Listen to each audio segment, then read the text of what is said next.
So whenever you are speaking to the social media, you need to be very careful with the choice of words. Now, the social media monitoring is often listening to the media tracking, observing, and to gain the access into what exactly is going on in terms of the public sentiment. So whenever we talk about digital network, we talk about creation, sharing, exchange of information, ideas, connection.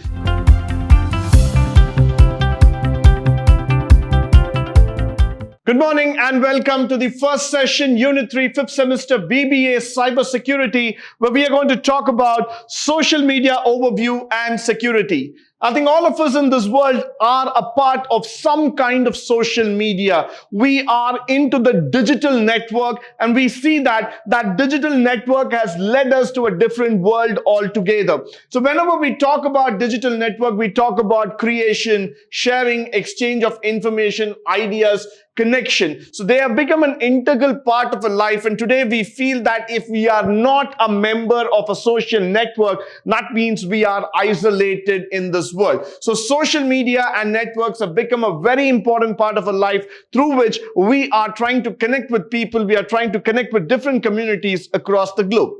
Now, the use of social networks starts with digital communities, your user profiles, friendship, real-time communication, group communication, news feeds, business and brand pages, and of course, the global reach. So the digital media, that is the social media, is not just about the musics or movies or about any kind of social network that we are talking about, but it's also about the content, it's about the news. There's a lot talking about different kinds of communities, sensitive, non-sensitive information.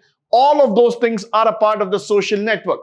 So when we look into the types of social media, we have social media networking sites, microblogging, media sharing, video sharing, blogging, discussion, bookmarking sites, and of course the professional networks. So we are classifying the social media into different aspects, into different segments as far as possible. Now we also talk about the dating sites or review and rating sites, the live streaming platform, podcasting platforms, niche and specialized networks. So what is happening in the social media factor is that you will be able to see that people are trying to get into social media in different forms and formats. Nobody just wants to have a stereotyped factor where they only talk about news or they only talk about politics or sports. They talk about different varieties of factors. That might be from cooking, that might be from computers, or that might be about a magazine. Whatever is the factors that they are talking, they create their own channels through which they are able to communicate and tell the people what exactly their opinions are. Now, the social media monitoring is often listening to the media tracking, observing, and to gain the access into what exactly is going on in terms of the public sentiment.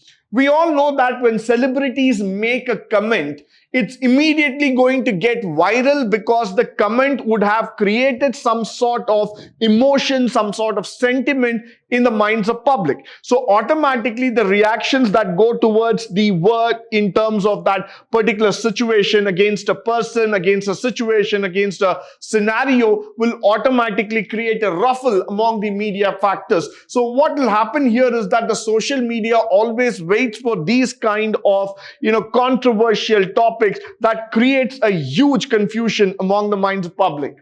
Now we also talk about the data collection, sentiment analysis, competitor analysis, influencer identification, and the further factors of keyword tracking.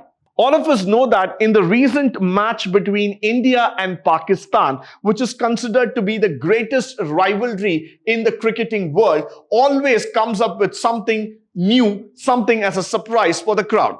The recent comments made by both the teams have made the social media a buzz with a lot of frustration, a lot of new ideas and opinions and emotions coming out all together. Now that's exactly where, if you look into the social media, why it gets viral, why it is always on the top of the mind. The moment any comment made by the players, any kind of body language, physical reactions or verbal word that has been spoken across comes into picture, and automatically people start reacting with it, and that could probably go to the level to any extent as far as possible. We also saw recently how the Gen Z in Nepal reacted and put their views in the social media, tried to create a complete chaos. They brought down the government, they burned down the government buildings, and they needed a complete change in the government. And what might be the reasons that might be inside, but then that's the power of social media which can trigger the society and take it to the next level. And that was also seen in our own country in Ladakh a couple of days back, where a Gen Z operator tried to influence and tried to create a chaos altogether. Now let's move forward and try to understand the benefits of social media. We talk about reputation, we talk about customer insights, competitive intelligence, crisis management, engagement, and content strategy. Now, one needs to understand that you just don't go and stand before the camera or before your mobile phone and start talking what comes to your top of your mind. You need to have your content with clarity, and the content should be meaningful enough. So whenever you are speaking to the social media, you need to be very careful with the choice of words. You need to be careful in terms of what kind of impact that it can make towards the society. You cannot just go back and tell people that I just wanted to create a viral content, and that was the reason probably I just went on. Now the reason here is that social media always works towards understanding the reputation, the analysis, what kind of words, how are you selecting, and what scenario you are speaking. Followed by which you'll also see that some of the popular tools are Hootsuite, the Sprout Social, Brandwatch, Mention, Google Alerts, and Social Mention. All these things are primarily used to see that whether the social media you are able to get the right kind of words, the right kind of impact, and it reaches the right audience altogether. So social media is definitely the most powerful tool by which you can communicate the ideas to the world. Followed by which the hashtag. The hashtag is a metadata tag that is used in the social media, which is used to categorize the content, make it discoverable. I want you to concentrate on this word discoverable. Why? Because everybody wants to get popular onto the social media by promoting a word, by promoting a community, or by promoting a common thought factor. So the hashtag makes it really discoverable, and then the trending topics get onto the top of it and people start commenting on that. Followed by which the branding, the community, cross-platform use, and the hashtag etiquette. All those things are very important. Why? Because today when we are talking about the news channel, and the moment I say that hashtag India versus Pakistan or hashtag India at UN, all these kind of words are going to be monitored, and people are going to look into this factor. Why am I promoting a content? What is the purpose behind it? Now, there are many people who create confusion among the politicians. They try to unnecessarily start passing comments, and sometimes they take very, very sensitive topics and make it even more sensitive among the minded public. So hashtags have to be carefully used.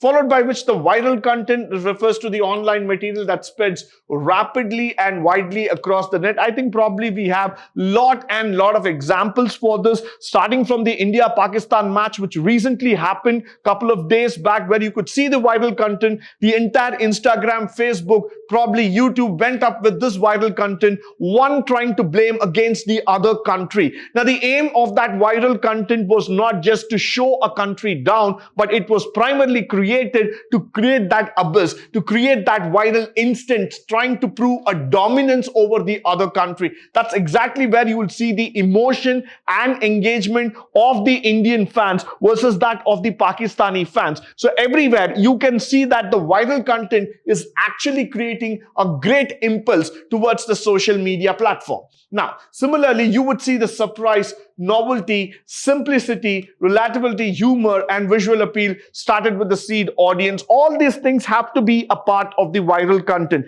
Viral content essentially does not mean that you're only going to talk about something controversial. Viral content also means that taking a very simple idea and presenting it beautifully to the audience, trying to make them understand about the reality, could also be classified as a viral content. Many a time, common sense plays a greater role than the technicality and than the superior knowledge that we have got. So any video that comes up with a basic common sense idea could also be one of the best viral content.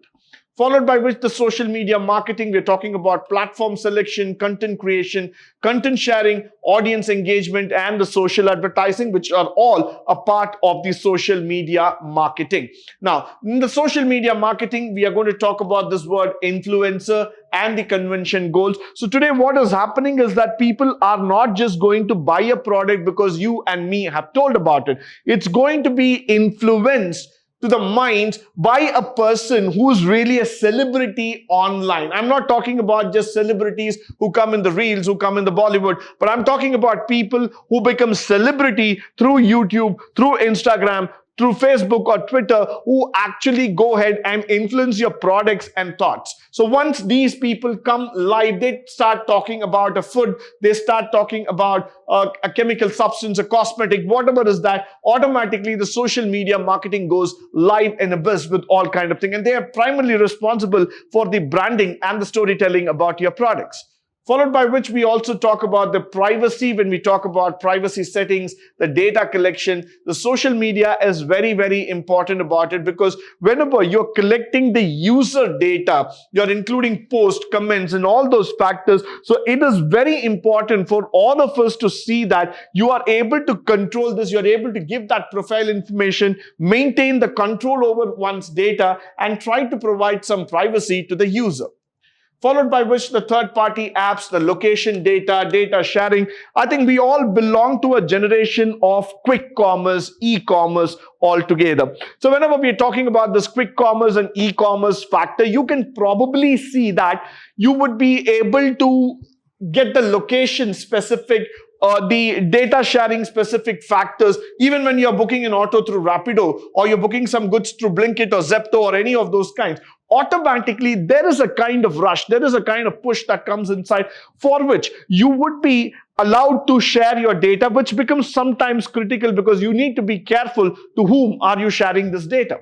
Now, the in-platform messaging, phishing and scam that happens in the social media network, followed by impersonation, password security, data deletion. These are all some of the problems that anybody could talk about in the modern social media world. So everyone is subjected to some kind of threat, and social media is not completely free from the attackers. It's always there. You need to be very careful that your data might get deleted, or you might be stalked by somebody, or you might be threatened by some kind of words, verbal abuses, or even through the online messages. So you need to be careful about using the social media.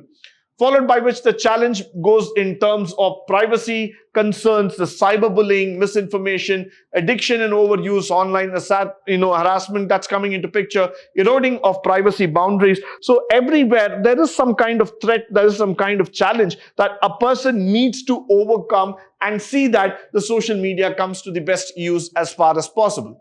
Now with that, you also see the opportunities. The main thing is networking, information sharing, communicating, and then marketing, activism, and global connection, which means to say that there's a whole lot of opportunities for you as an online person, as an online personality altogether. Now, when you look into websites or apps like LinkedIn, you would be able to share and you would be able to grow under a professional community. You can share the information. You can start promoting your company. You can start looking out for the right talent. So there is also the silver lining factors when we talk about the social media content. Why? Because there's a whole lot of opportunity for you to share information, to give people opportunity, to make them know what is happening around the world. So there are a lot of good things, positive things that you can talk about social media today.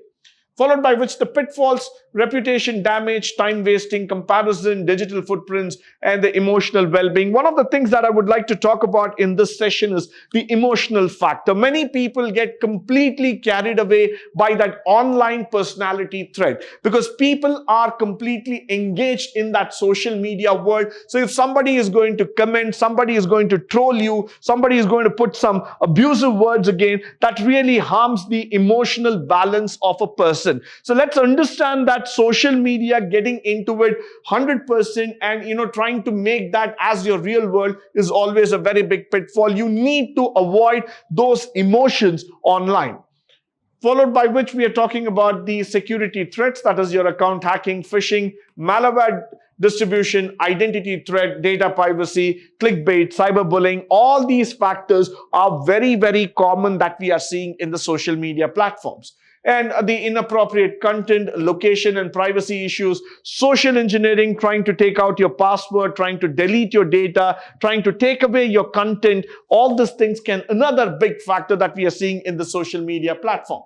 Now, when we also go further, we talk about flagging of inappropriate content, reporting of inappropriate factors. Why? Because social media also consists of unwanted information which can harm the mind of children, which can harm the mind of young users. So we need to flag all those content. We need to keep away those content and try to keep the social media as pristine as possible. Followed by which we are also talking about, the flagging process, where you can review the platform, flag it, select the reason, submit the flag or report, tell it to that platform that this content is not appropriate, the words that are being spoken are not good, give them the reasons. So that will be very, very important for them in terms of flagging. Followed by which we would also like to talk about the laws regarding it. When we talk about defamation or harassment and other things, yes, these things are dangerous today. Why? Because there's a whole lot of cyber policing which is going on. So in case if you're trying to get into some illegal activities, you would be challenged by the law. And hate speech, child exploitation, copyright infringement, all these things are supposed to be one of the most difficult factors that we are talking about. So you should not get into all these factors. And if there are going to be, hate speech and child abusement, you can definitely report it to the cybercrime division and get them arrested. Now, the laws regarding also talk about revenge porn, criminal content, online harassment. All these things are also coming up in a big way, where you're trying to post something wrong, where you're trying to picturize somebody wrong. So all these things are said to be inappropriate and they need to be carefully checked on the social media. Now, how to protect your privacy? Use strong password, you verify the information, you always respect others, think before you start posting, engage yourself for a purpose, and be mindful about your digital footprint. Never try to post something wrong, and try to protect your computer and your mobile devices. That's very, very important. Now, for business, you need to have a clear strategy, consistent branding. You need to monitor and engage with your audience. You need to have a good content quality, compliance with the regulation. All these factors will make your business look clean and get a better branding. Now, with this, I come to the end of this session. I hope and believe that all the factors that we have spoken about the social media would definitely help you, both in terms of the theory as well as in the practical walk of life. With this, we come to the end of the cyber security syllabus for the 5th semester BCom and BBA. I hope that all these online sessions will help you a lot to score good marks in the coming examination. Thank you once again for joining me through all the session. You have a great day and all the best for your exams.